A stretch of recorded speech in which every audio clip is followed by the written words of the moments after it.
Hello. Good morning, good afternoon, good evening, everyone. Thanks for waiting patiently as we got to the top of the hour. A warm welcome to all of you for the talk series on MERL, hosted on Youth Foresight, where we will explore emerging wisdom and innovative practices in monitoring, evaluation, research, and learning for youth-centered initiatives. I am Jeetwan Tripathi. I lead MERL at UNICEF's Generation Unlimited initiative, a public-private youth partnership platform that works with partners across the world to support young people in their transition from learning to earning. At GenU, we are also honored to host the Global Technical Advisory Group, or the TAG, on MERL, which is a convening of leaders and experts from over 25 organizations who do cutting-edge work at the intersection of youth development and MERL.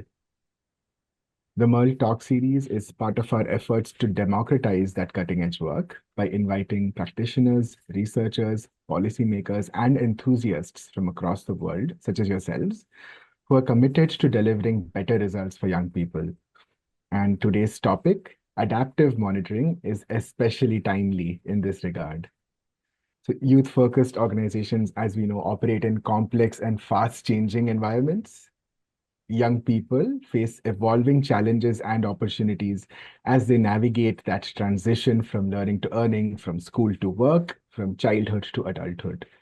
Traditional monitoring systems, which are traditionally built around static frameworks and rigid metrics and reporting cycles, often fail to keep pace. Adaptive monitoring helps flip that script. It equips organizations to listen, to learn, and to pivot, often in real time. It leverages agile information management systems and high-frequency data and program information to enable course correction, fitness for purpose, and ultimately improves both program quality and organizational effectiveness in delivering outcomes for the youth they serve. To shed more light on this today, we have with us two incredibly insightful minds, Ashley Barry and Linda Fogarty, and it is my pleasure to introduce them to the group. Ashley Barry is the Vice President for Strategy and Impact at Education for Employment, or EFE, where she leads innovation through technology, data, and design thinking. With 17 plus years of experience in tech, sustainability, and workforce development, Ashley shapes EFE's strategy across 11 countries in the Middle East and North Africa region. She spearheaded the rollout of Salesforce to enhance collaboration and impact tracking for over 20,000 youth annually. A thought leader in youth and women's employment, Ashley has co-authored key reports and executive outputs in this topic. She holds degrees from UC Berkeley and Middlebury College and is fluent in Arabic, Spanish, and French. A very warm welcome, Ashley, and it's a pleasure to have you. Alongside Ashley, it's also my pleasure to welcome Linda Fogarty, who is the Director of Monitoring, Evaluation, Research and Learning at the International Youth Foundation, or IYF, where she leads the organization's global measurement and learning strategy. Linda previously served as Senior Director of Monitoring, Evaluation and Research at JPEGO, focusing on capacity building, adaptive management, and digital solutions. Linda has over 2 decades of experience using mixed methods research to address public health challenges across maternal health, HIV, malaria, and more. Linda has held research roles at Johns Hopkins and led rigorous evaluations in diverse global contexts. She holds a PhD in public health from Johns Hopkins and degrees in psychology from San Diego State University and UC San Diego. It's a warm welcome to you as well, Linda, and it's a pleasure to have you. Before we start with the speakers, we would like to start by asking you, the audience, some questions. So you will shortly see a question on screen, and we would love to set the stage and build the context by understanding your exposure, familiarity, and comfort with the topic today. So you must be able to see the question on your screen. Firstly, what is your level of familiarity and comfort with monitoring and data collection systems? Please pick an option, ranging from very comfortable to not at all familiar. And I'd like to say we have something in this for all levels of familiarity. So we look forward to hearing your response. And then secondly, how advanced would you say your organization and or project is in monitoring and data systems collection? Is it in the early stages? It is in development? Is it a well-developed situation, or is it an advanced situation where the database and uniform tools are in active use? And here we go. All right. So on question one, and everyone should be seeing the results on your screen. On question one, we see that, there is a mix of comfort, but there is at least some level of foundational comfort among most of the participants. For those who are not too familiar, no worries at all. This is meant to be a talk series, so we will share relevant contextual information, including foundational information on this. And also we see a lot of diversity in the maturity of organization level monitoring systems. Quite a few, I would say the majority, almost 2/3 are either in early stages or in development, which is actually fantastic because this talk should and ought to help you do that better. So without much ado, we will jump into questions. And let's start with a bit of overarching context setting. And I invite Linda to answer this question. Linda, what is your take on the current state of the sector when it comes to challenges in monitoring of youth programs? Thanks, Jeet, and it's so good to be here today. Thanks for inviting us. When I think about this question, I think of it in two sides of the problem. First, monitoring youth programs, but also the second side is engaging youth in monitoring and measurement. And I think that over the last decade or even a little bit more, awareness and commitment to both is really increasing. And so that's a great thing.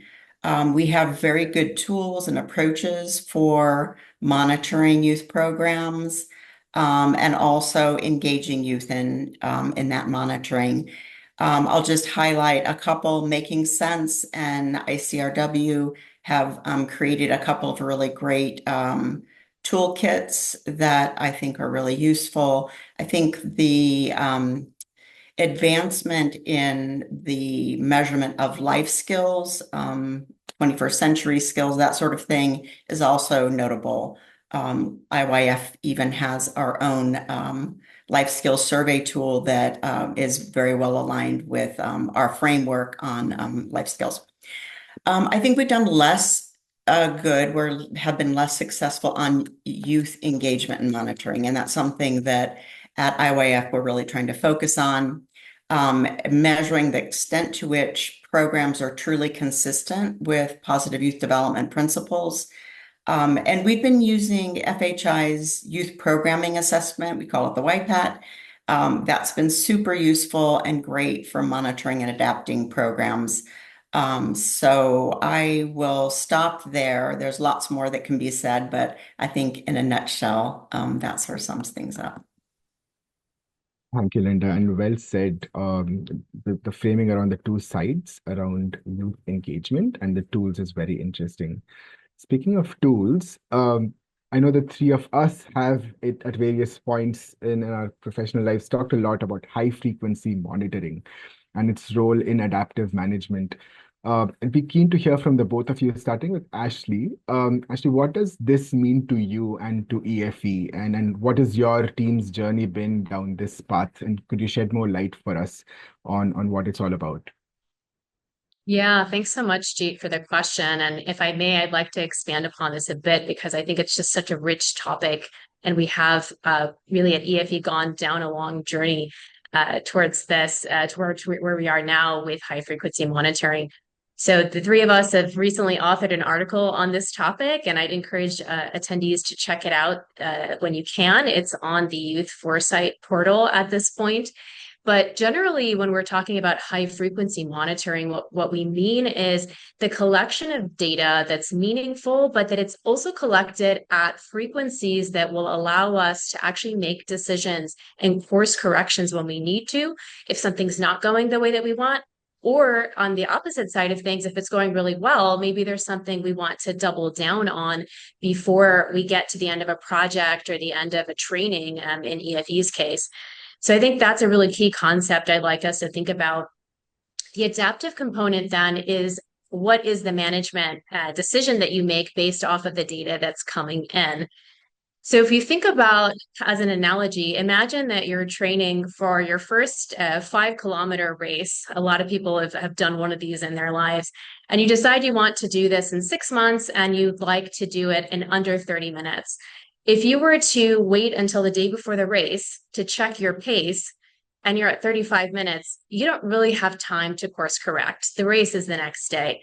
But if you were to check your pace every couple of weeks or once a month, you'd have time to course correct. Maybe you change your training, you do something a little different with your nutrition, maybe. And by the time the race day comes, you would be at your pace. So that's the way that I think about high frequency monitoring and adaptive management. In terms of EFE's journey, for those of you who don't know about education for employment, we work across the Middle East and North Africa. We have connected more than 200,000 youth to the world of work, and that's through our different jobs trainings, direct connection to employment opportunities, and helping youth actually start their own businesses as well. So I'm sure you can imagine that this is quite a complex operation, and it's involving a variety of activities. But at the end of the day, we care about similar outcomes. We want to know, did youth get jobs or create businesses? Are they earning incomes? And is it quality employment? So given this, we wanted to implement a system and monitoring tools that would allow us to answer those questions and, again, course correct along the way. So really, there were 3 phases of this journey. We're in the 3rd phase now. The first phase was spreadsheets. And many organizations, I'm sure, represented on this call are tracking data using spreadsheets. And that's a good way to collect data, but the challenge is, of course, you can lose data over time. It becomes difficult to do more complex longitudinal data collection because it's, quite frankly, they're pretty clunky to work with. I did try collecting 12-month retention data quarterly for a cohort or several cohorts of trainings, and I found it very challenging, I'll say, just because the dates were shifting for everyone. So challenges with that approach. The second phase that we entered at EFE was a period of experimentation with different platforms, where the first one was a donated database, the second one was a custom database, and the third one was a survey platform, which had some challenges for us to try to do that longitudinal data collection. The thing to keep in mind about custom databases is that if it belongs to you, if it's yours, it's also your problem if something goes wrong with it. So if you want to fix bugs, it's on you. If you want to further develop the system, it's on you, as opposed to if you're using a commercially available database system, of which there are many on the market. Now, as I mentioned, we're in the 3rd phase where we have adopted Salesforce as our data collection solution. So all of our survey data is flowing directly into that database. And we also use it for other things as well, which I'll go into more detail in later. Again, thinking about an analogy that will help explain where we started and where we are now in this 3rd phase. If you imagine that you're watching a football game on TV, I'm sure there's some football fans on the call today. You know, the first image you might see is of the entire crowd. And you know that there's about 100,000 people in there, but you can't tell exactly who they are, what's their experience like, you know, exactly kind of, are they enjoying the game or not? But then the camera zooms in and you can see there is a 40-year-old man maybe rooting for the one side, and then you see a 25-year-old woman rooting for the other side.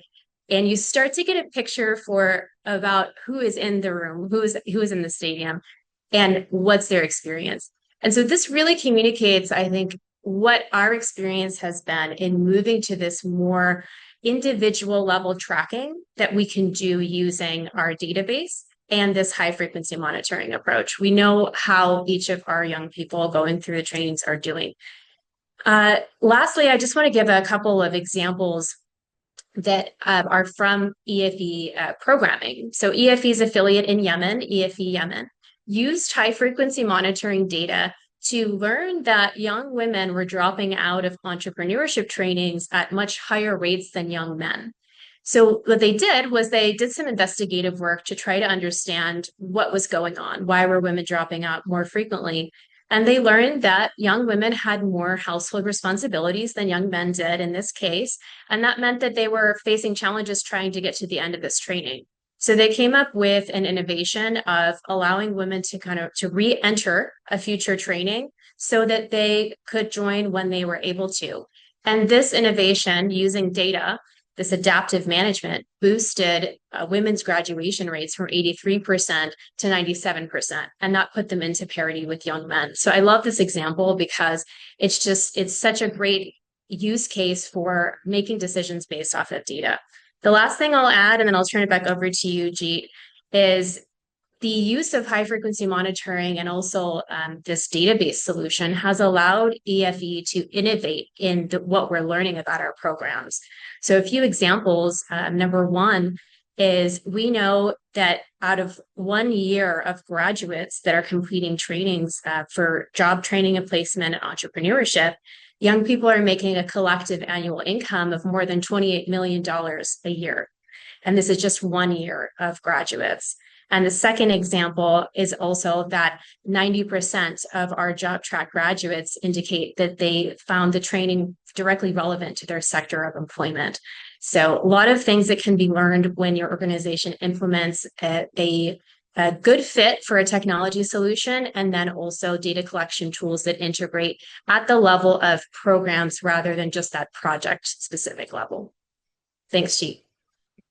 Thank you, Ashley, and thanks for that comprehensive description of the journey across phases. Congratulations on getting to where you and the team have taken EFE's work to. And yes, the analogy around football sounds really, really relatable, and that's actually all of us would love to know how every single spectator or participant in a football match is feeling and is experiencing.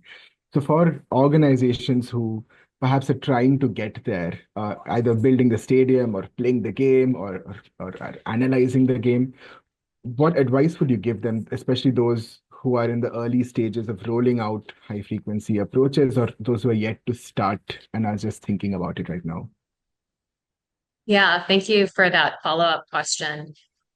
Again, I think that there's a few things that organizations that want to go down this journey should keep in mind and learn from the lessons that we gained over the years of trying to do this ourselves.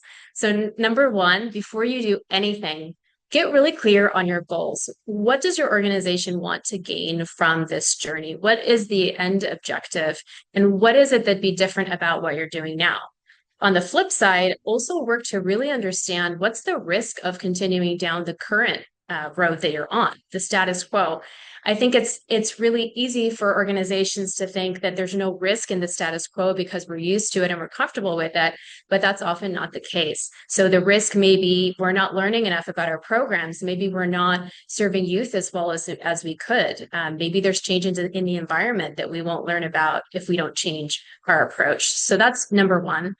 Number two is zoom out and think about the bigger picture. What are your business processes now, but what do you want them to be in the next 5 to 10 years as well? And even thinking beyond monitoring and evaluation, because there is an aspect here to the technology we're talking about, database technologies, that can be used to track other things besides program data. For example, EFE uses our Salesforce database also to track supporter information, to track grant information. We use it to track our strategy implementation. So there's so many things that some of these solutions that are on the market can help organizations with. And that's really key because if you think about the cost aspect of this, funding is always something nonprofits and NGOs are thinking about. The more that you can wrap multiple business processes into a single solution, the more cost efficient it's going to be for your organization, and you'll be able to get more buy-in for it. So that's number two. And in terms of the timeline too, thinking of 10 years in advance or in the future may seem like a long time, but rolling out these technology solutions, it's very labor intensive. It's of course, there's an investment required. And by the time you get it on board, then you have to think about change management, which I'll mention more about in a minute. The third thing I want to mention is it's important then once you understand these processes, these business processes, how do those translate into specific technical requirements for a database or a survey solution, whatever it is you're trying to roll out? You want to get really clear on these technical requirements, because if you don't, what will happen, I can guarantee, again, personal experience, you go and you start doing your procurement process and you will find many shiny products on the market, and they may not do what you need. But then you have the meeting with the salesperson and it sounds like, wow, this product can do everything. If you don't have that list of technical requirements, you won't know. So you want to go through it one by one and kind of set aside the shiny aspect of these products and make sure you're getting under the hood and that that product is going to meet your needs. Last thing I'll say is you can do all of this work and then you can get the system online and find everyone said they wanted to use it, but now they're not using it now that it's live. This is not an unusual experience. Behavior change is difficult. We get used to doing our jobs the way we've been doing them for years. And you put a new system online, whether that's a new survey system or a new database system, and it requires people to make different decisions in their everyday experience at work. So I recommend that organizations get a written change management plan into place so that you know who are the key stakeholders that need to be engaged to get their teams on board on a daily basis during this initial phase, who needs to be trained on what, and what are the concerns that we may need to be addressing proactively in order to make this process of change easier. Thanks, Jeet. Oh, you're on mute, Jeet. Thank you for flagging that. Yes, no, thanks for that. Very, very helpful insights. And like you said, very important that all of us learn from each other's experiences to avoid the pitfalls, and some really, really good insights flagged by you there. I'd love to turn it over to Linda. And Linda, love for you to share your experience with high frequency monitoring at IYF and what pearls of wisdom you may have for the gathering on how we can get there. I think that our experiences at IYF have been quite similar, and the journey has been quite similar to that sort of described by Ashley. And Ashley, thank you for the specificity, because I think that that's very helpful. Jeet, is it okay if I turn to challenges, if I talk about some of the challenges we've had? And I think that from our conversations before that that EFE and IYF have had similar challenges as well. So Ashley, I look forward to hearing more on what you have to say about that. But I'm going to talk about it in two ways: organizational versus program monitoring, and high frequency monitoring in the both, because I think that the challenges are a little bit unique. For organizational high frequency monitoring, I think one of the biggest challenges is really, and I think Ashley, you mentioned this a little bit, is working with those reporting to make sure they understand the relevance of the reporting. It's easier with program data. It's more urgent.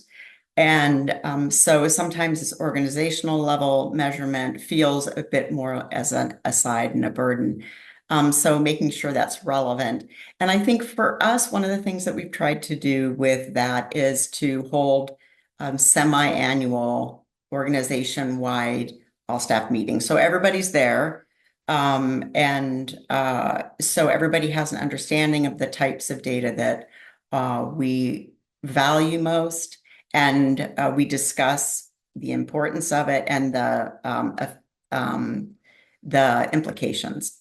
And think about how things can change together. So I think that that really does. And also it's a way of acknowledging those who are doing the data collection. I think that that's been helpful. For organizational high frequency monitoring, one other challenge is to make sure everyone understands really how to measure in a standardized way. And so I think that, just creating really good tools and make sure that you follow up. And I think Ashley discussed a lot about that, but it takes training and it takes follow up. For program high frequency monitoring, I think that really The challenge is really fitting the time routinely into project cycles. So really making it part of the day-to-day. That's when we see it's most successful, is when it's just a way of thinking. It's the way that project staff really sort of do their jobs. And I think for that, really the solution is just very simple tools and using that pause and reflect process. I'll add one other thing. During reflection, I think it's quite useful for us to think about what other data should we be collecting. We have these data with the problems that we're facing right now. What other data should we be collecting? And then make a plan for that. The second thing is who else should be in the room right now? Do we have everyone in the room? And maybe that means bringing in recipients and stakeholders and others. But I think for program high frequency monitoring, those two reflections are important. Thank you, Linda. And thanks also for splitting it into the multi-level sort of set of challenges at the organization level and at the program level, and really good learnings and insights from there as well. Ashley, would love to hear from you as well on what challenges you faced in that journey and how you addressed them.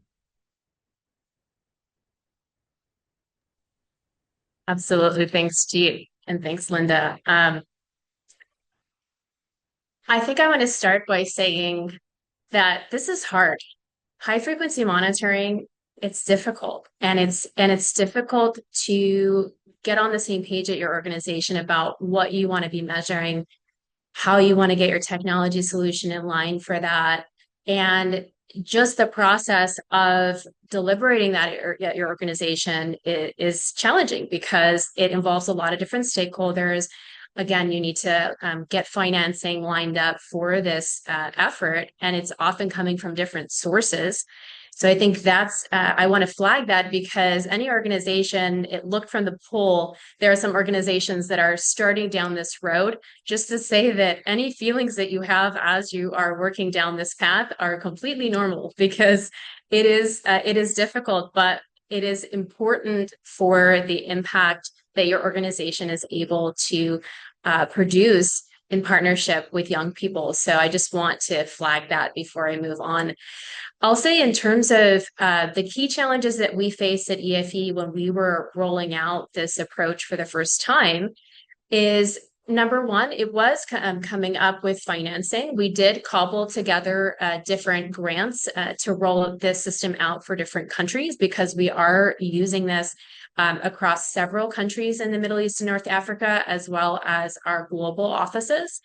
So that piece was really key that we actually timed it over a period of a few years to get those funds together. So I think that's really important to note that you may need to start this journey in one area, one office, or one affiliate organization, and then expand as you're able to secure that financing. So that's number one. But then I also think that in terms of, again, going back to that change management piece, it is something that ebbs and flows. You may roll the system out, things start to get moving, and then suddenly they stop. And you need to circle back and say, okay, let's talk about what it is that's working well with the actual project itself and what do we need to change. So I think those are two really key things. And then getting on the same page also about what you want to measure. I mentioned that earlier, but this can be a challenge if you're trying to measure the same indicators across many different offices or affiliate organizations like EFE does. So it's not only what you want to measure, it's how you want to measure it. So what way do you want to ask the question? How do you make that question translate well into different languages? Our surveys are in French and Arabic, and there have been times where I've written a question in English and I see the way it translates into French changes the meaning, or the way it translates into Arabic changes the meaning. So it's actually a process that we've gone through of sometimes translating it and then changing the way it's phrased in English to make it so that the question actually works across all of these different languages. So that internationalization aspect as well, I think it takes time and patience. That's what I'll add on that for now. I could talk about this all day. So could we all. Thank you, Ashley, and a very comprehensive set of challenges and potential approaches to address them. What do you think, Ashley, the sector and this topic needs more of? What are the development areas for high frequency monitoring approach? What can be done better?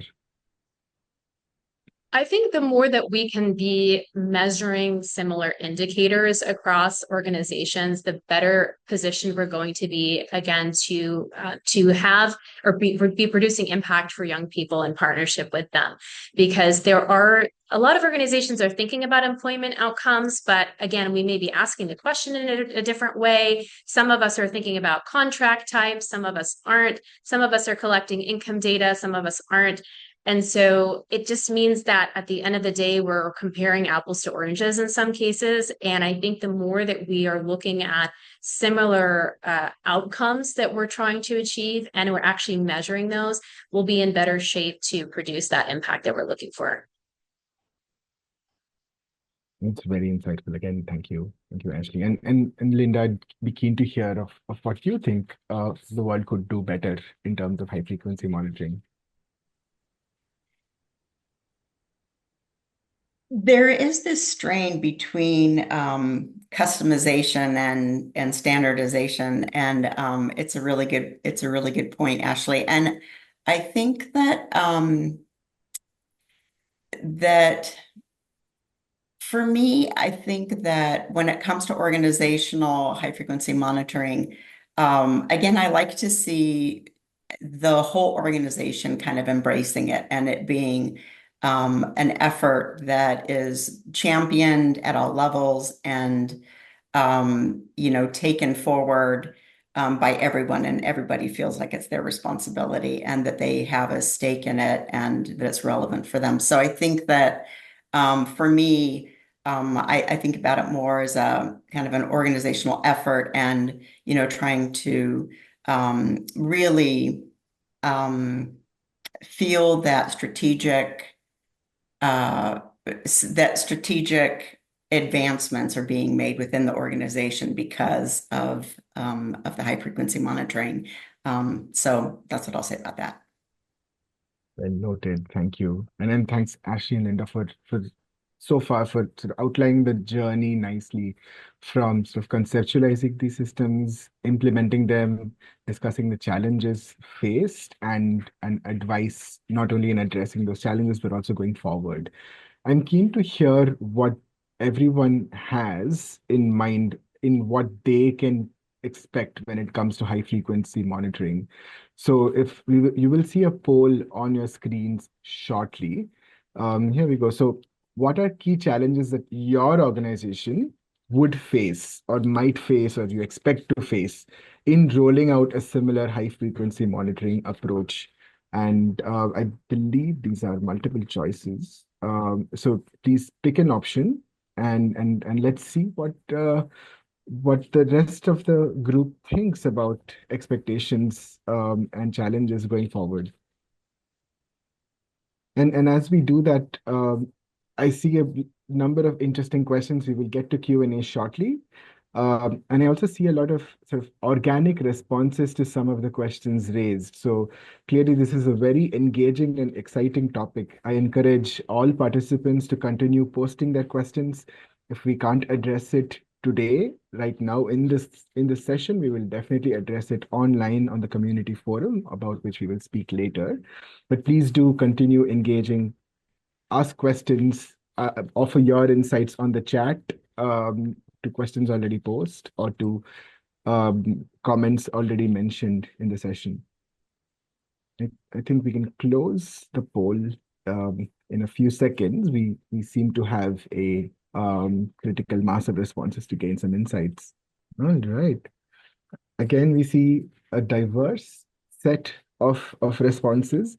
It looks like funding and staff capacity are most popular, and I think both of those have been addressed through the panelists' comments on the selecting tools, gaining funds, and in change management and capacity building to get there. But speaking of the importance of funds, we are in a very resource constrained situation as a global development space right now. So, we I think all of us everywhere are in search on the prowl for cost-effective approaches to do our monitoring, evaluation, research, and learning activities. So I'd be keen to hear your thoughts, Linda, on sort of what organizations with limited resources can do, what low-hanging fruits we can sort of leverage to optimize monitoring effectiveness through innovative use of existing resources. Thanks, Jeet. And I don't want to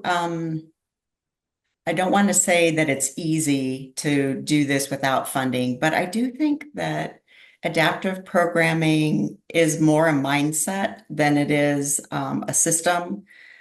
We do use Salesforce, and that comes with costs. So it's the same system that Ashley was describing. But I think that the where we've been successful, especially at the program adaptive management level, is really, again, where a team really includes this pause and reflect into their day-to-day. And that can be done, I think, quite simply and without so much cost if it's integrated. And I think that, keeping it very simple and targeted and really thinking about what information is going to help you most right now. What do I need to know in order to take the next step in my program? For example, I think that's it's doable without a lot of cost. So for example, are we reaching the age groups that we want to? Are we reaching out of school youth that we want to? Is the gender balance in this project what we want or in the organization?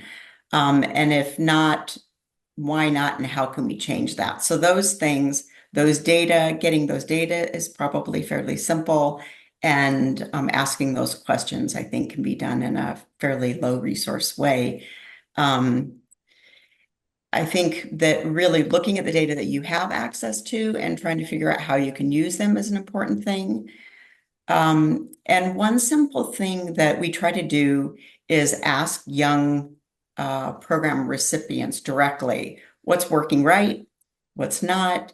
That doesn't cost much, and it takes a bit of time.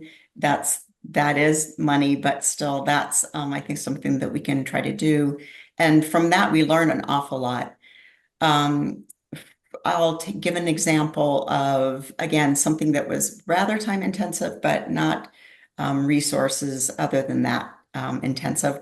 We were using the YPAT, FHI's youth programming assessment tool in Zimbabwe. And the assessment was completed by both young recipients and implementing program partners. And they were there, and the assessment was, to what extent are these programs really following positive youth development principles? And we found that local program partners' ratings of how youth inclusive the program was much higher than what the ratings were for the young recipients. And by looking at that, those two groups sat together to discuss this. And together, they really learned a little bit more understood each other better, and also could come up with ways to adapt the program so that it was more inclusive for recipients. So again, that's not expensive, and it can lead to some very helpful program adaptations. It's not magic. It's very difficult without any money, but I think those are a few things that we can try to do. Wonderful and very, very helpful, comprehensive, especially for the rest of us who are seeking to do so quickly and in a lean and agile manner. Ashley, would love to hear if you have anything to add in terms of low cost approaches. Yeah, so first of all, I'll just echo everything that Linda mentioned. I am completely in agreement. I think that I want to emphasize that I do think it is a mindset question of how do you use data, because you can have the best database system in the world and the best data in the world, but if the organizational culture is not there to pause and reflect and do that adaptive management process, it's not going to make a difference that you're collecting all of this data and that you're investing all of these funds in that effort. So I think Number one, totally agree with Linda on that point.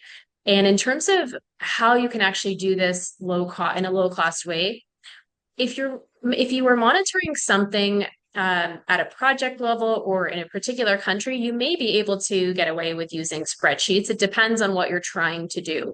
In EFE's case, this was becoming untenable because we serve more than 20,000 youth per year across the MENA region. And so I'm sure you can imagine trying to aggregate that data across spreadsheets. It was very time consuming. And so then there was the trade-off of how much are we spending on staff time to do this versus actually spending on a system. And the math really leaned more in the direction of using a centralized database to cut down on staff time. But you could use spreadsheets if that's all you have. Don't say, well, we can't collect data because we don't have a database. No, a spreadsheet is a type of database. It's just a lower tech version. You do want to, of course, be doing things like password protecting it if it has personal data on it. I think that's really important because spreadsheets, I think people can tend to email them around and not really think much about the fact that there's personal data on them. So I think that's important to point out. But that's one way that organizations that don't have the funds currently to invest in a database could move forward. I will say if you are using spreadsheets, though, it will limit what you're able to collect. So I mentioned I tried at one point, I was managing a project in Algeria on youth employment, and I really wanted to measure that 12-month retention out every quarter. And again, the effort required to try to figure out what day someone was supposed to receive a phone call once it became hundreds of people that we were serving was quite challenging. But if you know that you have a specific set of key performance indicators and it's a manageable number, you could do it on spreadsheets if you need to. That's wonderful. And I think it's very encouraging. There was definitely one question around tools and low-cost tools to address. And I think that you've both covered collectively that spectrum from spreadsheets to Salesforce. And of course, more on this in the article that Ashley and Linda had mentioned and had co-authored. I think it's great to move to Q&A now. And because of constraints of time, I think we will only be able to take one or two. And of course, we can carry forward this in the community forum. And one question on implementation. So when you deploy high frequency monitoring, and this is a question from Vanessa, how do you avoid the risk of stakeholder fatigue in reporting? I pose this to Ashley, since Ashley, you mentioned change management. Would love to hear if this came up as a challenge and how you addressed it in the process. Of course, it came up as a challenge, and it's something that every once in a while comes back around. So this is change management isn't something that you start and end, and that's it. It has to do also with managing the work as things move forward, because we make a lot of phone calls every quarter to follow up with young people to find out about their employment status, what the job quality is, what their average monthly income is, many different questions. And we do this over the phone because of the nature of the survey and how many questions we want to ask. So, of course, this requires budgeting for people to make these phone calls, for staff across and sometimes contractors of ours to make these phone calls. And so every once in a while, the question comes back around, should we really be making all these phone calls? Are there less things we can be asking about? And I think that this is completely natural. And I think that the key then is, what's the benefit that the organization is able to bring to young people by investing in this process? So I think high level, essentially, the change management process will never stop. Also because I saw a question coming through about AI as well, new technologies that are coming through that may change the way that we do this. Maybe we won't be making phone calls at some point, but at this point we are. And so then the question becomes, how do you track what's happening in technology? How do you track what's going on in the youth employment field? It's constant change. Very apt and astute. Linda, I'd love to hear how you tackled. I just want to add one thing to that. Yeah. Oh, sorry. I want to add one thing to that. And that is that I think that fatigue, and as you say, Ashley, that it comes up again and again, is important for us as well, because there are times when we are measuring more than we need to. And over time, certain indicators can drop off and other indicators can be added according to our new needs. And, we may have answered certain questions. We may want to ask some new questions. And so I think that those fatigue questions also help us to make sure that what we're doing is as low burden as possible and as targeted as possible, and making sure that we're really using the data that we are. So I think that that's just one other aspect of it. Agreed, and that kind of thoughtful design would make everyone's lives easier, including our own. And there's another very interesting question. This is I'm going to combine a couple from actually Yahya and Artwell. It's about measuring complex outcomes. And Linda, you mentioned your work on life skills. So what when the outcomes are actually complex to capture and the KPIs may be hard to frame around them, like measuring life skills improvement or perhaps informal, non-traditional skills, um, how is that done? And did IYF face any challenges in quantifying and collecting those data points at high frequency? It's a really good question, and it's kind of a complex one because I think that um, you do need to. So, for example, our life skills. We had a very simple life skills survey that we were using over a lot of projects and over a long period of time, but they didn't have the psychometric properties that we were hoping for. They didn't have alignment with our project implementation and our overarching sort of theories about how things work and how things change. And so we decided to really invest in understanding that better. And that's a real bit of work. It takes a while, and really, and it takes the right people who have those skills that can create the scales in a way that are really doing what we want them to do. So I think that that the answer is not, it's expensive, and it really does require and deserve a comprehensive kind of approach.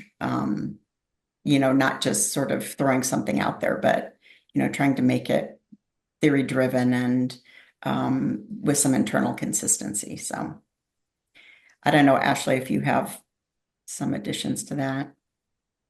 Yeah, actually, it makes me think about our earlier discussion about how do you manage measurement with the issue of resource constraints. So EFE, we do engage in skills assessment, but we have invested because we've had to choose what we invest in. We focused a lot on measuring outcomes in terms of job placement and retention and the nature of the jobs that youth are getting. So we've been doing our educational assessments, but to be honest, I see this as a development area for us where I'd like to have us invest more, because skills assessment is such a complex topic, like you mentioned, Linda, that there's just so much more to do, particularly as skills become more and more complex in this era of AI and technology development.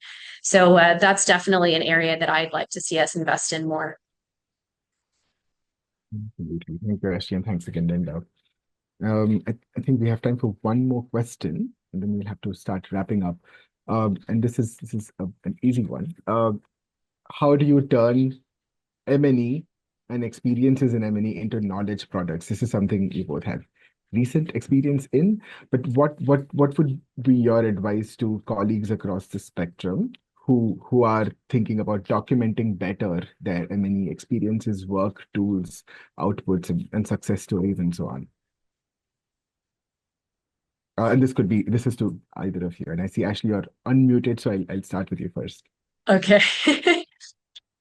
To be honest, this is something I have been thinking a lot about, and and again, it's hard, right? It's not something that just comes naturally, I think, to most people, especially if you started like I did by being really in the data. So I designed in partnership with my colleagues across the network the tools that we're using. And so it can be challenging to then flip the mindset of all of this data is so interesting. What would be interesting to people outside of my organization or people who don't work in the youth employment field?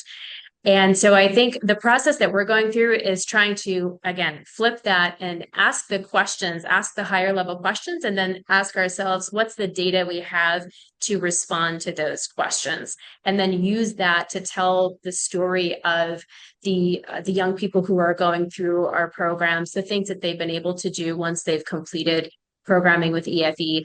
And then also, what are the higher level learnings? What are we learning about women's employment that's relevant to policymakers and other implementing organizations like EFE?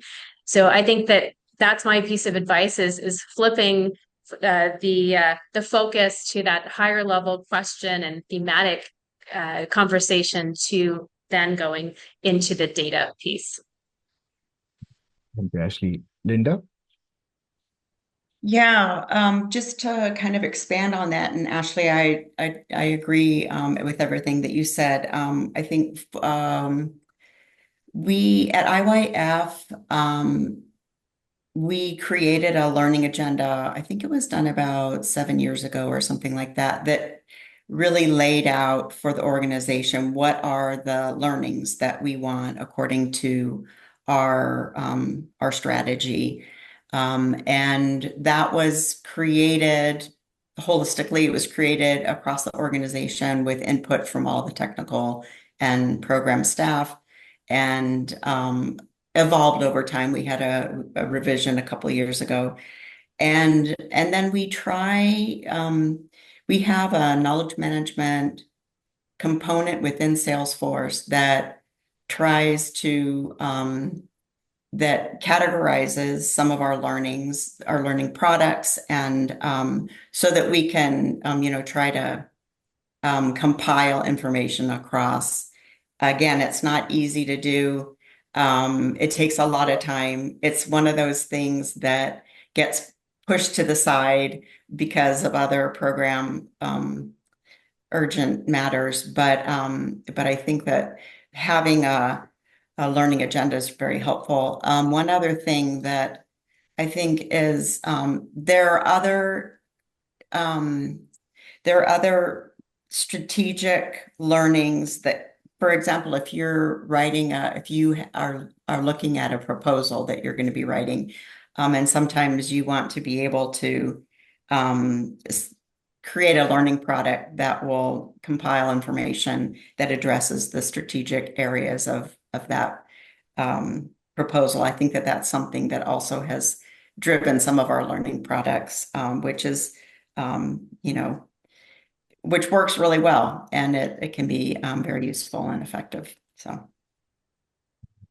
Thank you, Linda. And there's some really nice pieces of both strategic and tactical advice on how to leverage M&E for knowledge creation.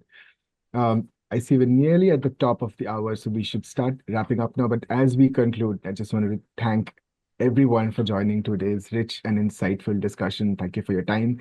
A special thanks to Ashley and Linda for your time, for sharing your deep expertise, thoughtful, considerate advice with the group, and also real-world lessons from IYF and AFE on adapting MERL systems to dynamic youth contexts and needs. As we've seen, adaptive high-frequency monitoring is not just a technical approach, and as you laid out, it's a mindset. It's a framework that enables us to stay relevant and effective in meeting the evolving needs of young people and labor markets. So we hope today's conversation inspires all of us to reimagine our own monitoring systems and tools for continuous learning, for course correction, and for what it's all about, which we mentioned at the start, which is better outcomes and greater impact for young people that we serve. So thanks again, Ashley, Linda, and colleagues. And before concluding, I'd love to make 3 announcements.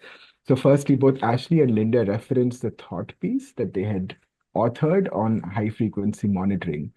So colleagues keen on exploring deeper into this, I see the link on chat. Please visit the link and for more detailed information on this. Secondly, we recognize a few questions we did not have time to address, so we would love to keep this discussion going offline in the community forum. So I request the team to share a link, and thanks again for dropping that to the community forum. So there is a discussion thread where you can engage with us, share your views, ideas, questions that you may have.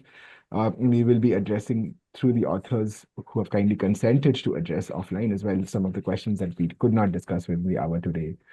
And finally, this is the first of 3 episodes in the MERL Talk series. So we have the next one 2 weeks from now on 5th June, and that one will be on impact evaluation for youth learning to earning transitions. So that's bound to be exciting. And that's bound to be, of course, a topic of interest. And we have another amazing lineup of speakers.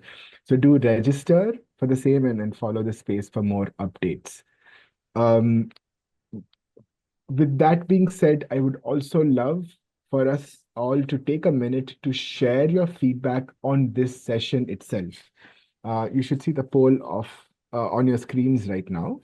So your responses to these questions on the value gained, on how you will use this knowledge, and how engaging and effective this session was will help us improve in making this better fit for purpose and more suitable for the participants. So we really appreciate if you can take a minute to share your thoughts with us. And as the thoughts come in, Ashley, Linda, we'd love to hear if you have any parting thoughts for the group and your experience on this session as well. I guess I'm unmuted, so I'll go. I think put on that learning mindset and do the best that you can with the tools that you have, and that will get you started down this road. This was really fun. I'm really glad we got to do this. Thanks so much. And I learned a lot myself. I would encourage everybody to try to engage youth in the monitoring process as much as possible and really trying to, bring them to the table and bring your recipients to the table so that they can provide the feedback and help you in that adaptive management. So. Wonderful. We have some sort of a public announcement going on here in New York. But on that note, Ashley, Linda, thank you again for your time, insights, and for your very, very sharp parting thoughts, which we will hold and cherish in our careers and our day-to-day work. And thank you, colleagues, for joining us, for sharing your comments, views, and please continue staying engaged on the community forum. And see you at the next event 2 weeks from now. Thanks all. Thank you. Thank you.